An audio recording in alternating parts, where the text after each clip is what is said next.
Hello everyone, Assalamu alaikum. How are you all? I hope you are well. Welcome back to my channel in this new video.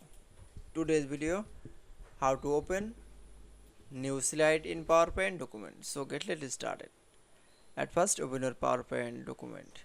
In this video I will show open new slide. Now I go into the file menu option, then click. Now click for new option. Now you can see then it will show the menu option. Now select from blank presentation. Now for click. Now you can see then show the new interface. Now select from click to add title and click to add subtitle.